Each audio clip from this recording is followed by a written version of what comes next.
അപ്പം ഇന്ന് ഞാൻ ഈ വീഡിയോ നിങ്ങൾക്ക് കാണാൻ വേണ്ടിയിട്ട് ഇത് അപ്ലോഡ് ചെയ്യാൻ പറ്റുമെന്ന് ഒരിക്കലും വിചാരിച്ചിട്ടില്ല കേട്ടോ. അങ്ങനെ ഞാൻ അപ്ലോഡ് ചെയ്യാൻ കയ്യിലുണ്ടാവില്ല എന്നുള്ളൊരു പ്രതീക്ഷയിലെടുത്തൊരു വീഡിയോ ആണിത്. അപ്പോൾ കാരണം എന്താണെന്നല്ലേ, അപ്പം ഒന്ന് സ്കിപ്പ് ചെയ്യാതെ കണ്ടു നോക്കി. കാരണം എന്താ അറിയണമെങ്കിൽ, ഇതുപോലത്തെ പഞ്ഞി പോലത്തെ സോഫ്റ്റ് ഇഡലി അത് നമ്മളെ പുട്ടുപൊടി കൊണ്ട് കേട്ടോ എങ്ങനെയൊന്ന് റെഡിയാക്കാൻ നമുക്ക് കണ്ടു നോക്കാം. അതിന് മുമ്പ് ഒന്ന് സബ്സ്ക്രൈബ് ചെയ്ത് സപ്പോർട്ട് ചെയ്യട്ടോ. പിന്നെ ആ ബെൽ ബട്ടൺ കൂടി ഒന്ന് ക്ലിക്ക് ചെയ്തോളൂ. അപ്പോൾ നോട്ടിഫിക്കേഷൻ നിങ്ങൾക്ക് കിട്ടും ഞാൻ ഇടുന്ന വീഡിയോസിൻ്റെ ഒക്കെ. അപ്പോൾ welcome back to my channel.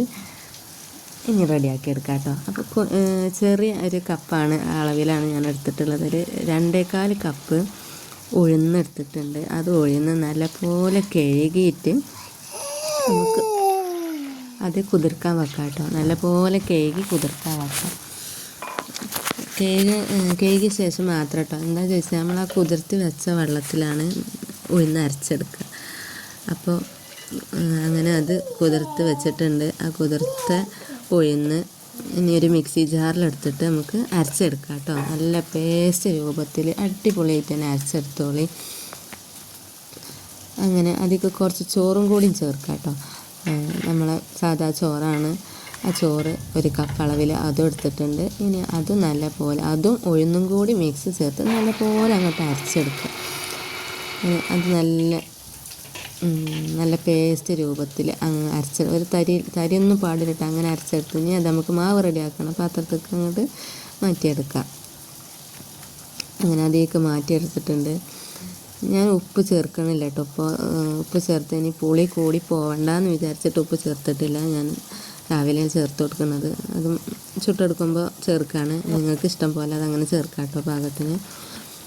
ഇതാ നമ്മളെ മെയിൻ ഇൻഗ്രീഡിയൻറ്റ് പുട്ടുപൊടി. അപ്പോൾ അങ്ങനെ പുട്ടുപൊടി ചേർത്തിട്ടുണ്ട്. ഇനി അത് നല്ല പോലെ കട്ടൊന്നുമില്ലാതെ അടിപൊളിയായിട്ട് അങ്ങോട്ട് മിക്സാക്കി എടുക്കാം കേട്ടോ.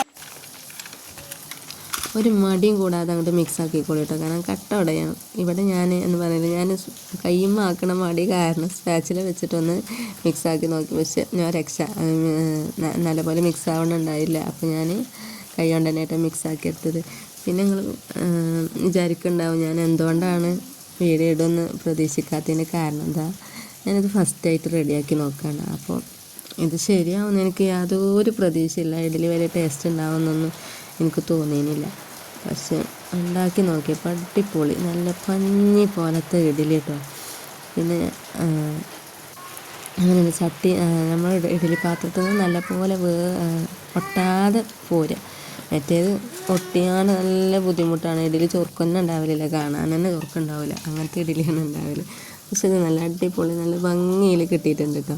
അങ്ങനെ നമ്മൾ പുട്ടുപൊടി കൊണ്ട് ഇങ്ങനെ റെഡിയാക്കുമ്പോൾ അപ്പോൾ ഒന്ന് ട്രൈ ചെയ്ത് നോക്കണം. മസ്റ്റായിട്ടും ട്രൈ ചെയ്ത് നോക്കണം കേട്ടോ.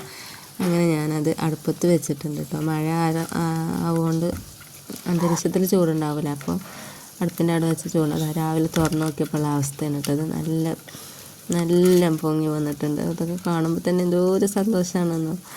അപ്പോൾ ഒരിക്കലും പ്രതീക്ഷിച്ചിട്ടില്ല കേട്ടോ അതിങ്ങനെ പൊങ്ങി വരുന്നൊന്നോ നന്നാവുന്നൊന്നും ഞാൻ വിചാരിച്ചിട്ടില്ല. പക്ഷേ അടിപൊളിയാണ് കേട്ടോ. രക്ഷ ഇതെന്തായാലും ഒന്ന് ട്രൈ ചെയ്ത് നോക്കണം. അങ്ങനെ അപ്പോൾ അതൊന്ന് കുറുകി വന്നിട്ടുണ്ട് കേട്ടോ. പുട്ടുപൊടി ആവുകൊണ്ട് നല്ല വെള്ളം കുടിക്കുമല്ലോ. അപ്പോൾ ഞാൻ കുറച്ചും കൂടി വെള്ളം ചേർത്തിട്ട് അതൊന്നും കൂടി ഈ കൺസിസ്റ്റൻസിയിലാക്കി എടുത്തിട്ടുണ്ട്. ഇനി നമുക്ക് ഇഡലി ചെമ്പ് അടുപ്പത്ത് വെച്ചിട്ട് അത് ആവിയിൽ വേവിച്ചെടുക്കാം കേട്ടോ. നല്ല അടിപൊളി ഇഡലി റെഡിയാക്കി എടുക്കാം. അപ്പോൾ എണ്ണയൊക്കെ തേച്ചിട്ട് പാത്രം റെഡിയാക്കി വെച്ചിട്ടുണ്ട്. അതിലേക്ക് ഓരോന്നിൽ ഒഴിച്ച് മാവ് ഒഴിച്ചിട്ട് നമുക്കത് ആവിയിൽ റെഡിയാക്കി എടുക്കാം കേട്ടോ. ഈ ഒരു കൺസിസ്റ്റൻസിയാണ് നമ്മൾ ഒഴിക്കുമ്പോൾ കാണില്ലേ, അതുപോലെ. കൂടുതൽ വെള്ളം ഒഴിച്ചാൽ ഇഡലി ആകുമ്പോൾ മാത്രം അങ്ങോട്ട് ശരിയായി കിട്ടില്ല. അപ്പോൾ ഈ ഒരു കൺസിസ്റ്റൻസിയിലാക്കിയെടുക്കുക. പിന്നെ ഉപ്പ് ചേർത്തിട്ടുണ്ട് കേട്ടോ. നമ്മൾ തലേന്ന് കൂട്ടി വെച്ചപ്പോൾ ഉപ്പ് ചേർക്കാത്തതാണ്. അപ്പോൾ ആവശ്യത്തിന് ഉപ്പും ചേർത്തിട്ട് അത് ഇനി നമുക്ക് റെഡിയാക്കി എടുക്കാം കേട്ടോ. വന്നിട്ട് കാണിച്ച് തരാം ഞാൻ.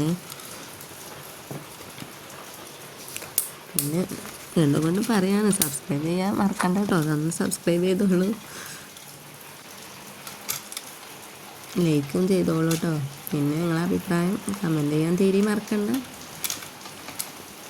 അങ്ങനെ അതൊക്കെ ഇഡലിച്ചമ്പിൽ ആവിയിൽ വേവിച്ചാൻ വേണ്ടിയിട്ട് അതങ്ങ് അടച്ച് വെച്ചിട്ടുണ്ട് കേട്ടോ. ഇനി അതങ്ങ് വന്ന് കിട്ടട്ടെ. ഇതാ ഒരു 10 മിനിറ്റ് ഏകദേശം കഴിഞ്ഞപ്പോൾ ഞാനത് തുറന്ന് നോക്കി. അപ്പോൾ നല്ല പോലെ പൊങ്ങി വന്ന് കാണില്ല, നല്ല ഉണ്ട കുട്ടപ്പനായിട്ടുണ്ട്. അപ്പോൾ ഇനി അത് സ്റ്റിക്ക് വെച്ചിട്ട് ഉള്ളൊക്കെ വെന്തിക്കണം നോക്കാം. അപ്പോൾ ഉള്ളൊക്കെ ഏകദേശം വെന്തിട്ടുണ്ട്. അപ്പോൾ ഇനി അതൊന്ന് മാറ്റിയെടുക്കാം കേട്ടോ.